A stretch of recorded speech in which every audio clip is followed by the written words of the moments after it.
Well, welcome everybody. It's Teepa and Matthew. And well, this morning was a little interesting for me. We had flooding and heavy rains. We had a tornado touchdown nearby, but not at our place. And so on my way into work this morning, there was some moving of limbs for me, but mostly there were down trees and lots of detours. So it took a little bit longer than expected to arrive. That's after yesterday, where I think if I'm in the right ballpark, we got around 10 inches of rain in less than 12 hours or so, because it hadn't rained by 3 or 4. It just started and then it just was downpours. So Chantel, I guess, for us. And that's minor. We did have flooding in Chapel Hill, etc. So it got me thinking because they were showing how people were having to be carried out, lifted out, supported out um, of situations that they hadn't anticipated. And this is one of those ones where, well, it's never done this before. Why would I expect it to do this? So, I mean, yeah, we got emergency plan, but not like this. I mean, geez, who would have thought that much in that short of time? And there really wasn't that much wind. The trees are coming down because the roots are so waterlogged they can't hold on. So you can't predict which trees are going to come down. You can't predict how much the road has washed out underneath where the water is. So it gets really dicey. And so when we're talking about the situations we find ourselves in dementia, it's often like that. It's so bizarre. It's so unexpected. It's so not what has been before that we're sort of at a loss because I never planned for that. I mean, that was not even on my radar as something to be thinking about. And it turns out then that we can react in powerful ways. There can be momentary pauses where our amygdala, which is the primitive part of our brain, goes, ah, this is scary. Is this dangerous, risky, or annoying?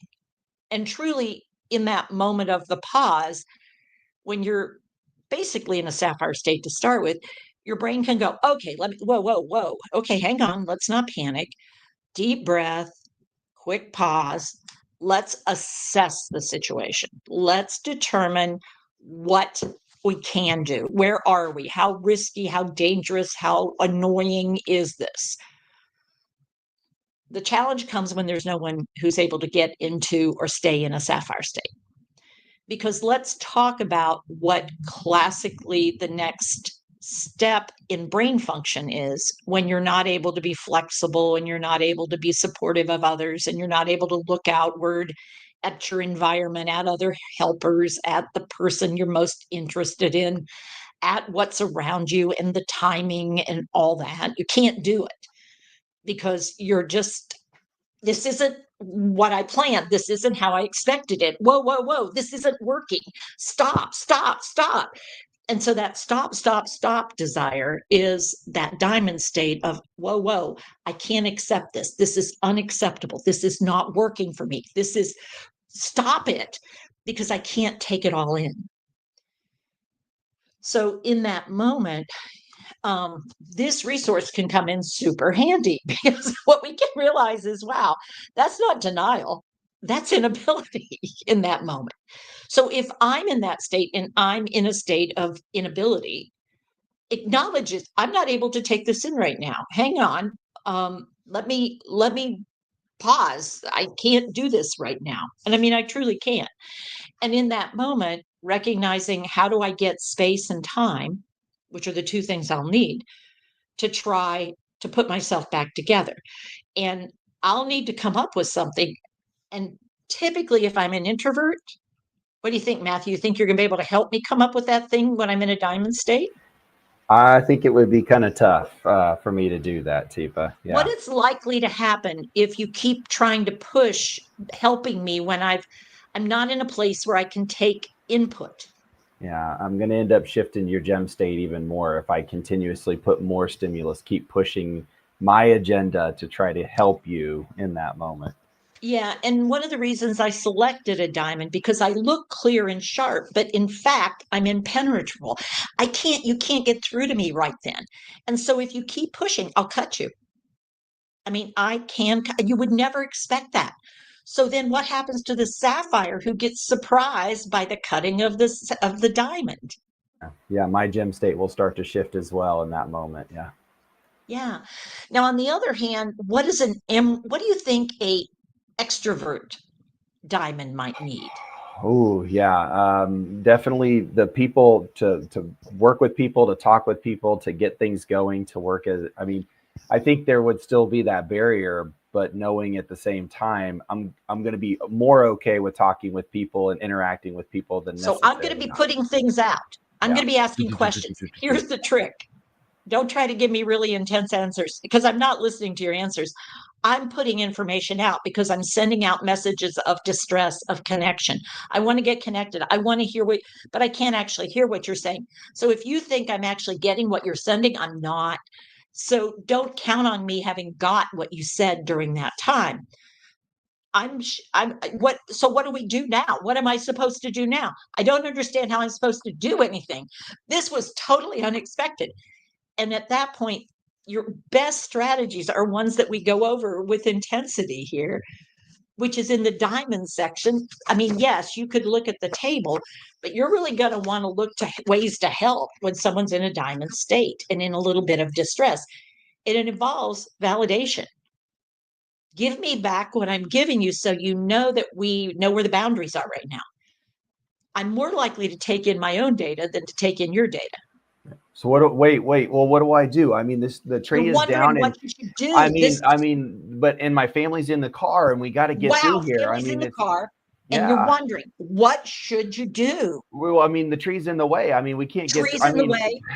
and then no one. Absolutely. Can't go that way. No, and where is? I mean, the people should be here taking care of this. Why aren't they moving the? So I you're mean, they. feeling like, absolutely. Now, hey, Matthew. Yeah. Okay, now I know that he was more able to hear something because when I said, hey, Matthew, he paused. Wow. You're in a really, really messy situation for sure. Teepa, and in that moment, I want to slow that little piece down just a little bit Mhm. because we really underestimate the power of using somebody's name and doing so in a way that helps to cause the pause and create that connection. So for all those out there who just heard Teepa do that hey Matthew, that piece, if somebody was to do that with you, as they were to give that to you in a moment, what kind of pause would it cause for you? Versus if I mean, she could have done it in a different way. Matthew, Matthew, Matthew, Matthew, Matthew. Yeah. Matthew, Matthew, No, look, Matthew, look, stop. look. Matthew, No. listen to me. I mean, Matthew, you know what? You're useless. Matthew, you are just being, So that's noticing abusing the a name, tone. not Yeah. using a Yeah. name. Noticing the tone too. The power of the name, but doing so with a tone and in the way that creates the pause, but doesn't sound like you're trying to scold me or you're trying to tell me something different. I mean, that I can still pick that up even when I'm at my most stressed moment. And let's say I neglect the name, I don't use the name. So it's okay. It's okay. So what I want you to No, do, here's no, what I want you to do. no. Listen, Look, listen for a second. Just listen. I'm going to give you something you can do. It'll make it better. Trust me on this. Okay. Okay. Here, listen, no, listen, no. I mean, look, you're Mr. not helping. Christopher, You're Mr. Christopher. no. Look, no, I don't think so. Oh dear. So what we did is we just did a demonstration of diamond. Now, here's the thing. We could do the same thing for any gem state. Here's the most important to remember when there are moments of the unexpected.